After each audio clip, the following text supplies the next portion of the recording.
held on Wednesday, April 11, 2018. This meeting is being held first to take action. It has come before the board. All meetings have been advertised to permit legislative action.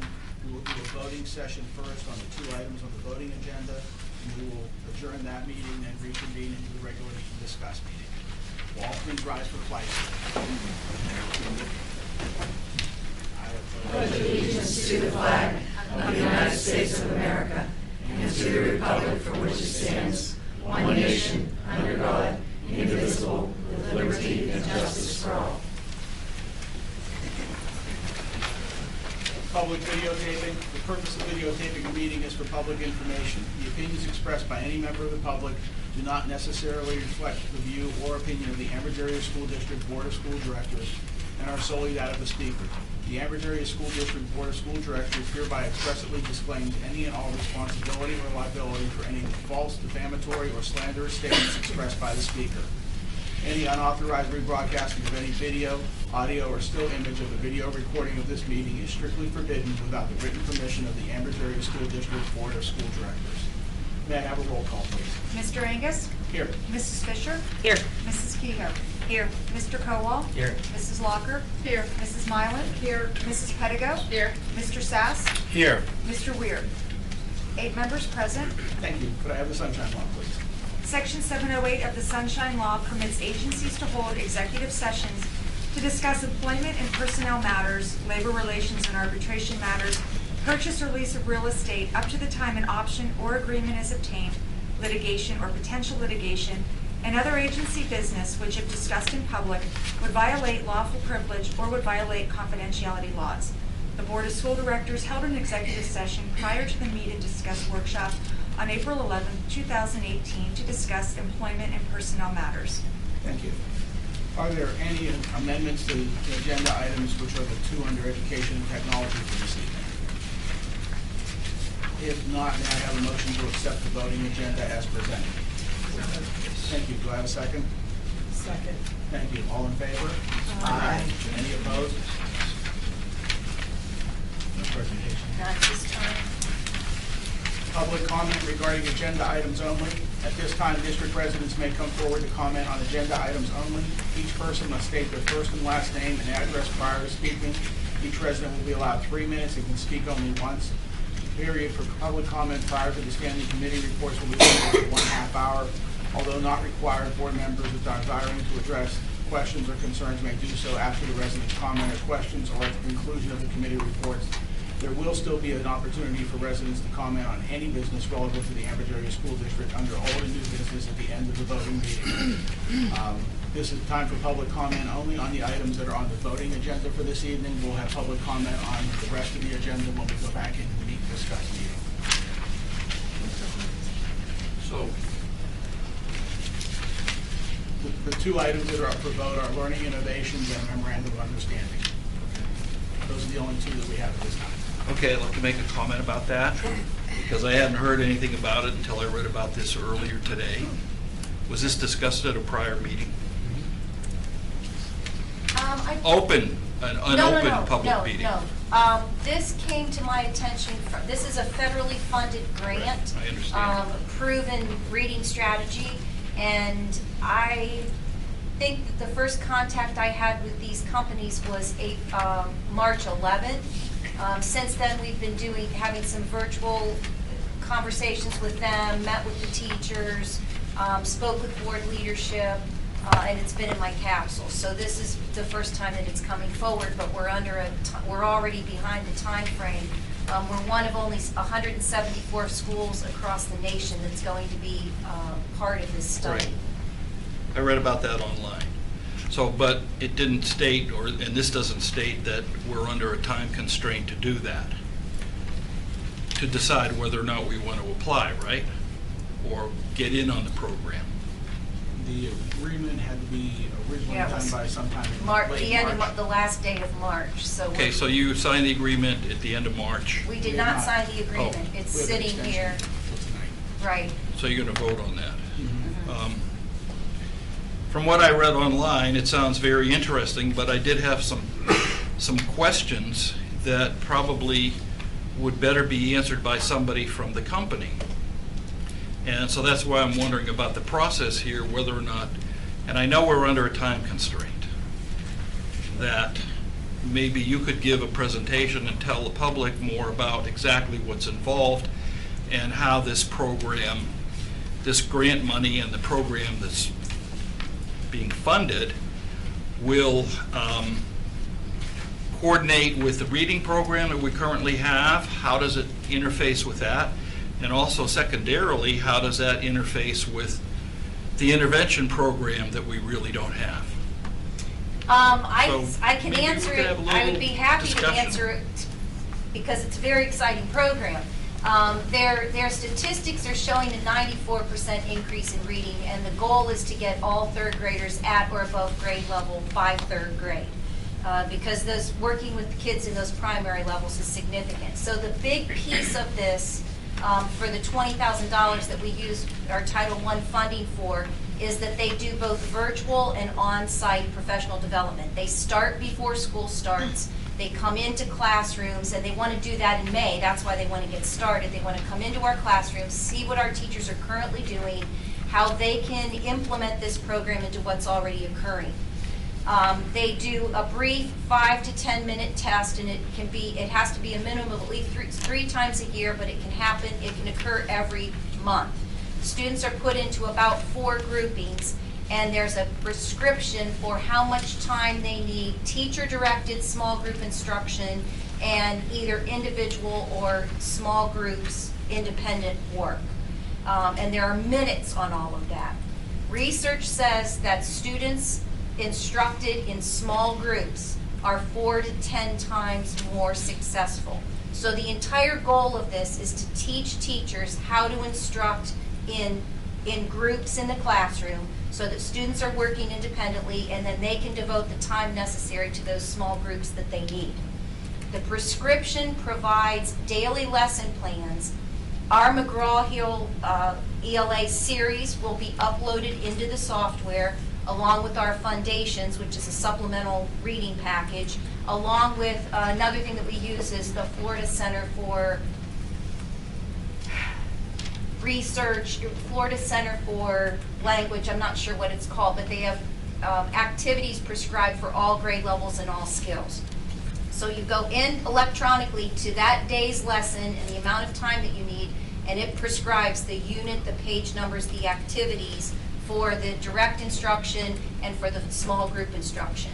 And then these people come in and provide professional development actually in the classrooms, help teachers set up this grouping and how they run this. So the first 6 weeks, that's what they do. Teach students how to move independently through groups. And then they do professional learning communities throughout the year. The first year it will be K-1, the next year it will be K-1-2, and they'll focus on second grade teachers. And the third year it will be K-1, 2, 3, and they'll focus on the third grade teachers. It's highly prescriptive, which I think will really help our teachers. And we just met yesterday virtually with the teachers at State Street, the teachers at Highland, and some folks in my office. And the teachers, usually the teachers are the people that have the most questions. But they were all for it, and a kindergarten teacher said, thank goodness someone is finally looking at those primary grade levels, because if they don't learn to read in K-1, 2, it becomes extremely difficult from that point forward. So since the assessment is supposed to inform instruction, okay, what's going to happen if you don't have the materials in the differentiated instruction piece to actually teach these kids in small group? Oh, we have the materials. Between the McGraw-Hill materials and the Foundations materials and the Florida Center for Literacy materials, there are, I would say, probably 20,000 activities in the Florida Center for Literacy. And we've been working on that this year, in that we've selected the best activities for skills and grade levels. And, you know, they have, like, they're cards. They have to be cut out and laminated. Game boards have to be made. So we're structuring a library in those buildings so that the teachers can simply pull those activities, put the game board out for this group, put the flashcards out for this group, and have the small group instruction with the McGraw-Hill series with the teacher. So you're going to be using level text at all in any of this instruction? I can't answer that question. I'm sure there is, because in differentiating, they're at different grade levels. They identify Well, there would have to be, 0.9. but with the reading series that you currently have with McGraw-Hill, there isn't any. Well, there is with It's just a big- foundations. And that's supplemental enough? Right, You right. feel- We just purchased foundations last year. Okay. The teachers really like it. So the basic thing is, we're going to have to really get the teachers up to par on how to teach small group instruction. Yes. Now, some of our teachers are doing daily 5, and I've observed them. They're doing a phenomenal job, and this group said that they will work with those doing daily 5, and it filters right into that, so they don't have to redo, you know, the way that things are functioning in their classroom right now. It's a whole lot of professional development for $20,000. I'm just going to say that. Yeah, it's $20,000 a year. Right, Okay. right.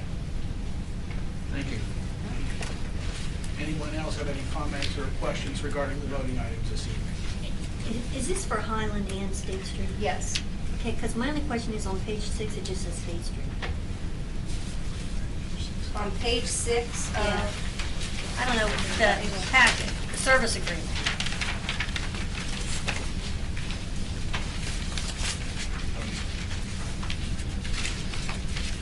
okay, I will check. This is the $20,000 fee. Highland is free. Okay. Because Highland is 100% covered. So that's why it's not listed there. Is there any reason why you don't want to expand it to economy as well? It would have cost us another $20,000, and economy scores are, ELA is about 86%. And we believe with what we're going to learn and the materials that we're going to garner, we'll be able to help them and implement it there. They're already doing small group instruction.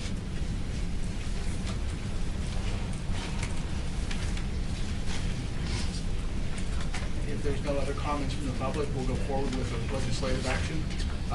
Education and technology, Ms. Pettigrew. Yes, thank you, Mr. President. So, a great discussion. I want to make a motion to approve items 1 and 2 tonight. I have a motion for items 1 and 2 under education and technology. Do I have a second? Second. Thank you. Is there any discussion on items 1 or 2 before we move forward? If not, then a roll call, please. Mrs. Fisher? Yes. Mrs. Kehoe? Yes. Mr. Cowell? Yes. Mrs. Locker? Yes. Mrs. Pettigrew? Yes. Mr. Sass? Yes. Mrs. Mylan? Yes. Mr. Angus? Yes. Motion carries. Superintendent report, anything for this evening? No, sir. Okay. School report, nothing for this evening?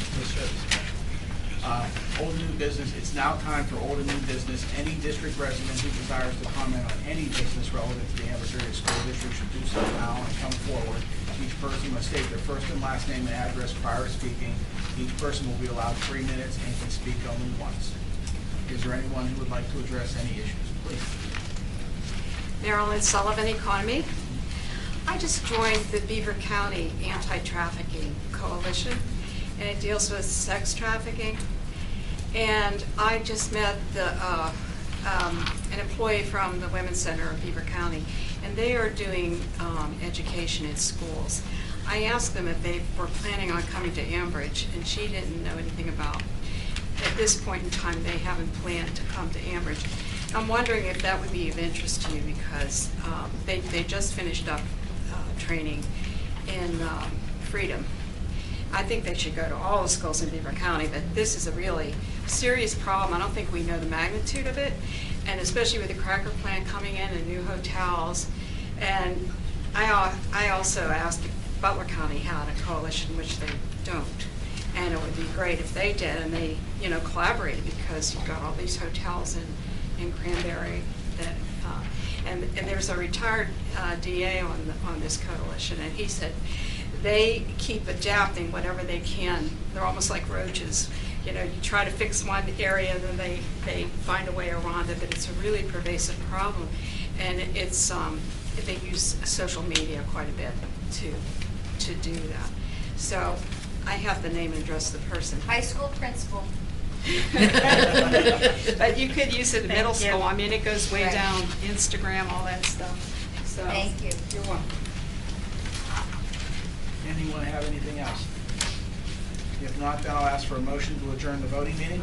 So moved. Thank you. Do I have a second? Second. Thank you. All in favor? Aye. Voting meeting is adjourned.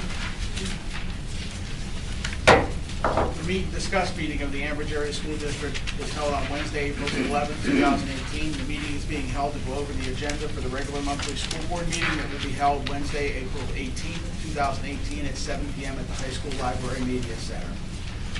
We will skip the flag salute since we already did it. Public videotaping. The purpose of videotaping a meeting is for the public information. The opinions expressed by any member of the public do not necessarily reflect the view or opinion of the Ambridge Area School District Board of School Directors and are solely that of the speaker. The Ambridge Area School District Board of School Directors hereby expressly disclaims any and all responsibility or liability for any false, defamatory, or slanderous statements expressed by the speaker. And the unauthorized rebroadcasting of any video, audio, or still image of the video recording of this meeting is strictly forbidden without written permission of the Ambridge Area School District Board of School Directors. May I have a roll call, please? Mr. Angus? Here. Mrs. Fisher? Here. Mrs. Kehoe? Here. Mr. Kowal? Here. Mrs. Locker? Here. Mrs. Mylan? Here. Mrs. Pedigo? Here. Mr. Sass? Still here. Mr. Weir? 8 members present. Thank you. Is there any correspondence this evening? There is none. Thank you. Mrs. Zubczyk, I'll turn the floor over to you. Thank you. Mr. Hilario, if you'll join me.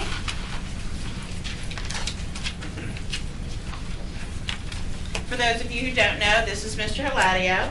He is our science department head and this year's Golden Apple nominee from the high school.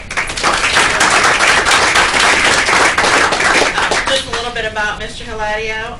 He is always a positive change agent for the entire learning community. I've witnessed firsthand the after-hours tutoring, working to address the needs of students who need academic support or just need an ear to listen. He makes learning fun as an educator, and the students do migrate to him.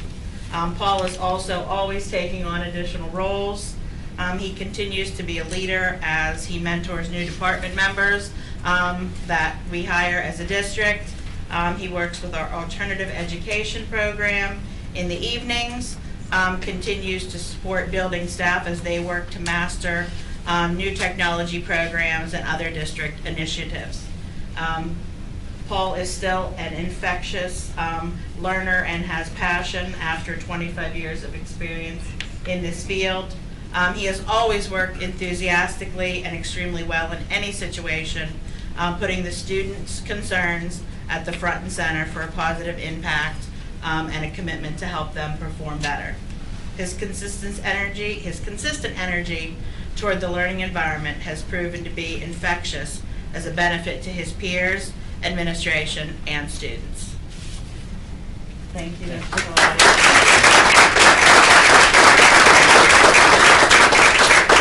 Mr. Hilario will now be introducing some of our science students that have had the benefit of his educational expertise to talk about some programs they've recently participated in. Thank you, Ms. Zubczyk. So a few extra things we've been doing above and beyond our curriculum. The first one is for over 20 years, Penn State Beaver. It started off as a Nova Chemical Science Challenge, and when Nova Chemical pulled out, Penn State runs the program itself. We had 4 students participate at the Penn State Science Challenge just last Friday.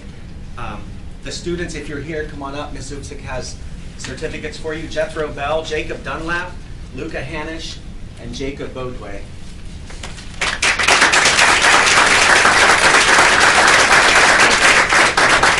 And Jacob Dunlap is going to let you know a few things about what they did at the Penn State Science Challenge.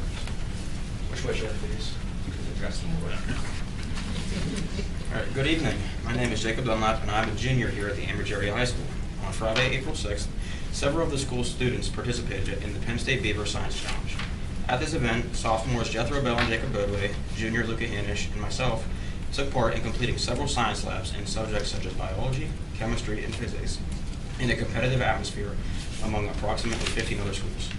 This event allowed us to be exposed to college-level science procedures, concepts, and elements, as well as allowed us to further develop our thought processes and critical thinking through working with foreign equipment and experimentation methods, as well as different angles taken on familiar topics.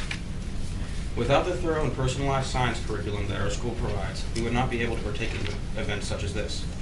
The multitude of advanced honors college and AP courses provided by our school in these subjects have allowed students such as ourselves to be ambitious and to take the step necessary in preparing ourselves for future endeavors such as college, certain careers, etc. Overall, the availability of rigorous yet rewarding courses provided by the district have allowed students to participate in events that have the potential to broaden their horizons and expose them to additional sources of higher level thinking. Another reason we were able to take advantage of such an opportunity is because of the support of Mr. Paul Eladio. Prior to this event, Mr. Eladio had reached out to each of us and asked if we would be interested in participating. Upon our approval to participate, he took the necessary steps of providing us with information about the event in its past, as well as preparing us in general. He also accompanied us on the trip to the competition and supported us throughout its entire duration. My experience with Mr. Eladio extends past this situation because I'm currently taking his AP Physics 2 class, and from my association with him, I've noticed his exceptional habit of always putting the students first and helping them to become the best versions of themselves. In conclusion, the Penn State Beaver Science Challenge was an enjoyable and rewarding event, and our participation in such an event would not have been possible without the support of Mr. Eladio and the opportunistic curriculum provided by our school district.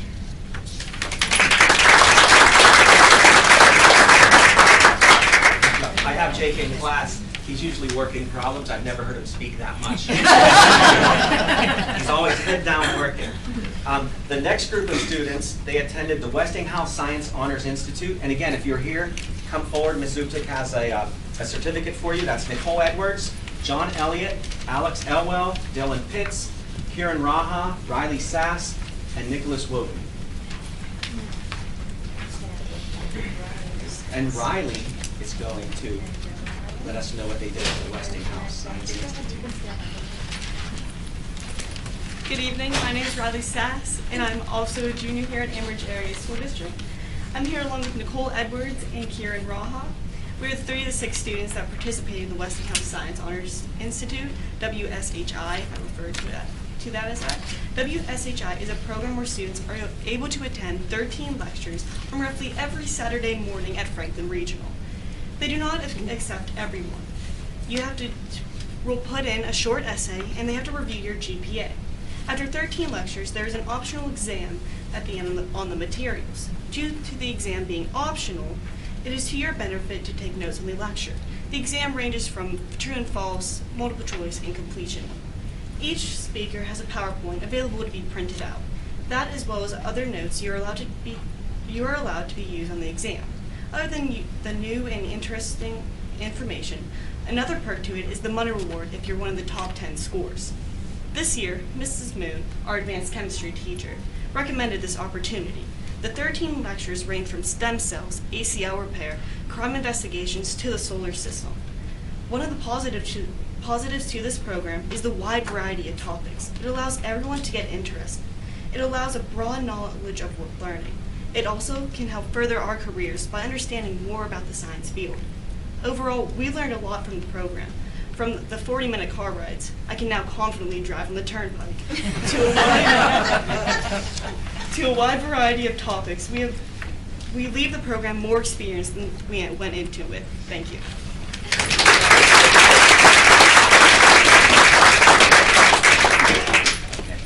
Well, so thanks again for the honor for me. Thanks for honoring these wonderful students. And thanks for supporting these programs, because this is above and beyond. But I can tell you, being with them when they're out in these other areas representing Ambridge, they do an excellent job of representing us. Thank you. Thank you.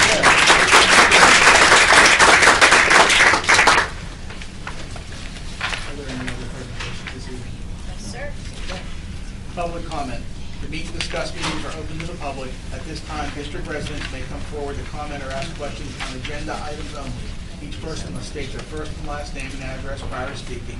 Each person will be allowed 3 minutes and can speak only once during the half-hour period. There will be no discussion during this time, but any board member or administrator desiring to address questions or concerns may do so at the conclusion of the committee reports. So the floor is now open for any discussion on any item on the discuss agenda.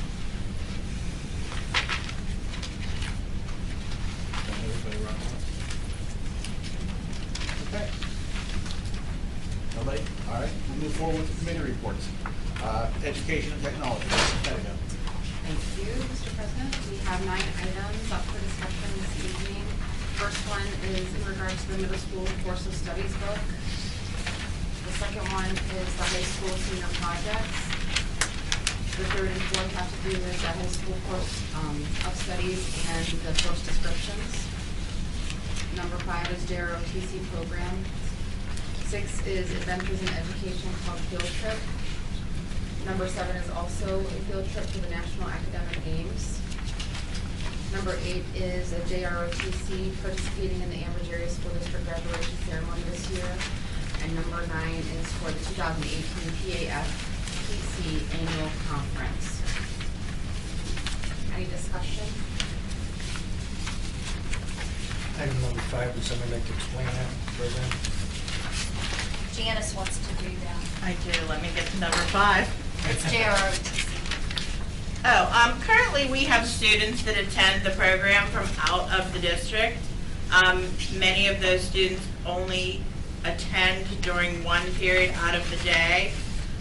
What we're finding is that is less of a successful component of the program, where we're spending a lot of time dealing with other schools' schedules and getting the kids in school at the same time for them to actually receive the benefits of the program. So when they're coming here for our 9th period, it's not necessarily aligning to, their schedules and their transportations at the school. By the time everyone arrives and the instruction for the program begins, it's really more of a distraction. So what we'd like to do is eliminate that specific component for the one period at the end of the day to sharpen our focus on our in-house programs with our students or students who are attending for a full day on the tuition for JROTC.